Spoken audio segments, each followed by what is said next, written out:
Hello, I'm Tia Sanders from Hope Child's Consultations, and I'm so glad you chose to join me today to continue our discussion on being healthy emotionally and spiritually.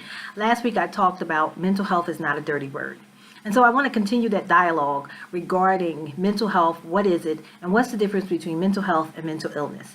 Mental health, as we discussed previously, is about your mind, your will, and your emotions. And your mind, will, and emotions affect your behaviors. And so when we talk about mental health, we talk about how are you coping and dealing with life. Many times life throws us a lot of curveballs. And many times we are prepared for it and we get up to bat and we hit it out the park. And then sometimes we actually get hit with the ball called life. And how do you know when you need to seek additional help or it's just life? Because many times we just feel like I'm just going through the motions and it's one thing after the other, after the other, after the other, and this is life. Well, life doesn't always have to feel like a continuous battle, a continuous struggle. You're supposed to have good times and you're going to have some bad times, but you shouldn't always feel like I'm down and out and I'm never going to make it. So when should you seek help for what you're going through? When you feel like the resources that you have, the skills that you have, what we call coping skills to deal with what's coming at you is not enough. Where you feel like I can't function at a healthy level the way I should be. As a therapist, we talk about life domains. What's a life domain? It's parts of your life. It's your work life, your sex life, your social life, your relationships, your spiritual life, your financial life. It's all the parts that make us human. And so when you start to have difficulty functioning in various areas of that life domain, that's when you may need to seek some additional help. And why don't we seek help? Someone asked me to talk about the stigma with mental health. So I'm going to ask you in the comments to put a comment and give me some feedback of why you think mental health is such a dirty word. Why do we resist getting help when we need to? 3 things that came to my mind. Number 1, finances. Many people feel like I can't afford it. I can't afford a therapist. But most insurances now have a component for behavioral health. And you could pay as little as $0, $5, $10, whatever your copay is, and you can get a certain amount of therapy sessions. Number 2, the stigma of you don't want anybody else to know your business. Well, most of us, when we're going through something, we usually talk to somebody. And sometimes when we're going through, we talk to other people who are going through as well. As they say, misery loves company. And we don't always want to share our business because if you tell your business to somebody, it's going to get all out.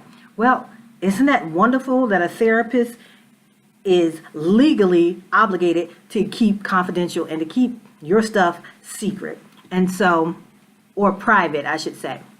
And so the other thing is saving face. You don't want anybody to think that you can't handle what's going on. You don't want to look weak. You don't want to look be ashamed. Many times we are shamed for being able to say, this is not right. I don't like what happened to me. I don't like how this makes me feel. I don't like what you're doing. I don't like the things that are happening to me, and I need some help.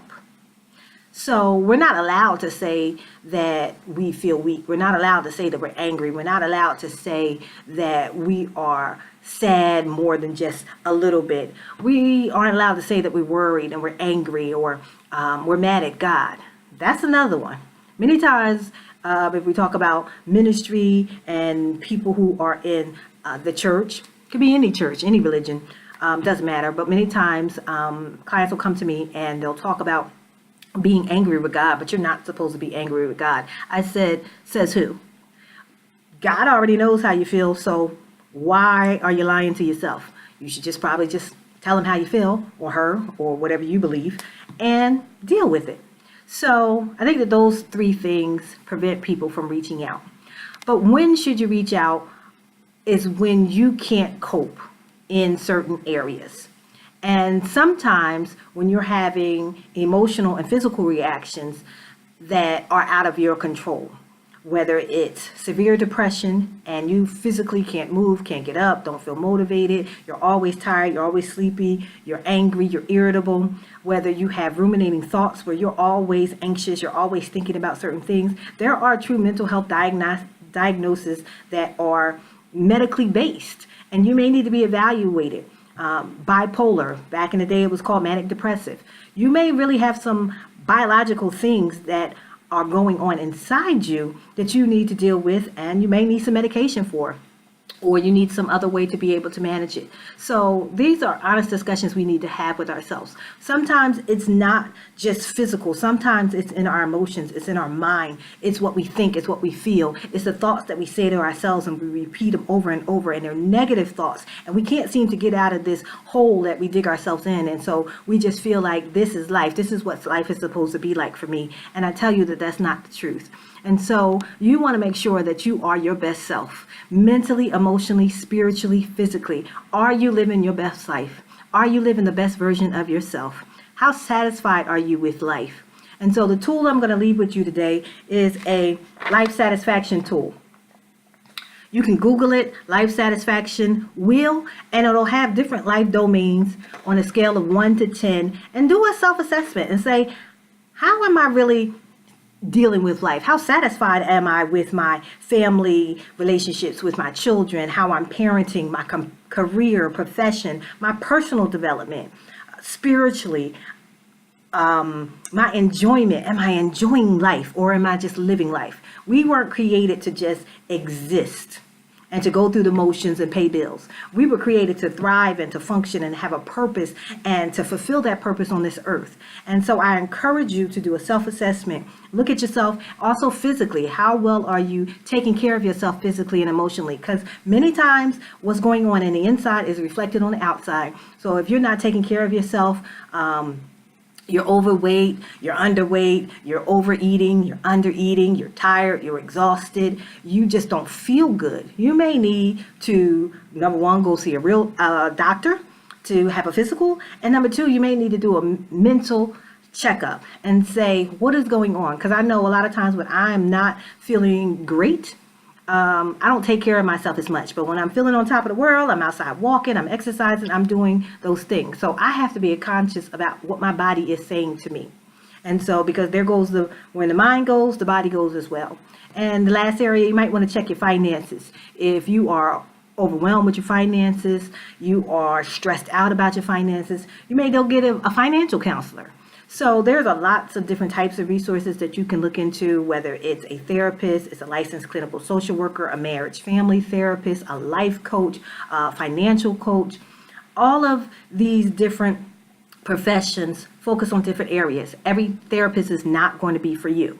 So don't just think, I went to a therapist once, I tried him, I didn't like it, it's not for me. Well, that's like saying I ate at one restaurant, I didn't like it, so I'm never going to eat out again. Or I dated one person and it was a bad relationship, so I'm never ever going to date again. Or I met a white person or black person or Asian person and they did X, Y, and Z, so I feel like everybody is like that. No, you have to do your research. It's not always going to be a good fit the first time, but keep trying until you get someone that is a good fit for you and what your needs are. So I thank you for taking the time to listen to me. I hope that you will do a mental checkup on yourself, because I want you to live your best life. I want you to live the best version of yourself. I want you to be healthy emotionally, physically, and spiritually, so that you can live the life that you always dreamed of. Thank you for joining me, and I'll see you next time.